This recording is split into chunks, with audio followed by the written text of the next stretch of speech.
So yun na nga, nasa signal na ako. Sabi ko ng self ko, sige, opportunity, kahit 1 year lang, tas mag-FA na ako. Para at least sa resume ko, nag-professional athlete. Yun lang talaga. Iba talaga ang goal. At least nag-pro ako. Parang, nag-pro ako. Kasi parang, hindi naman. Sabi ko sa'yo lang. yun Hindi lang ako ganun ka-confident ate sa skills ko and alam ko sobrang layo pa. Grabe! Nabitin na naman tayo sa kwento ngayon. Kung gusto mo pa ng dagdag kwento, huwag mag-alala. Pag may time, kita tayo ulit sa susunod na episode.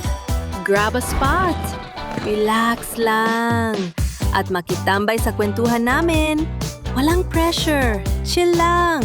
Follow us on YouTube, Spotify, at Apple Podcasts para mapakinggan ang buong episodes ng Ang Podcast ng Mga May Time.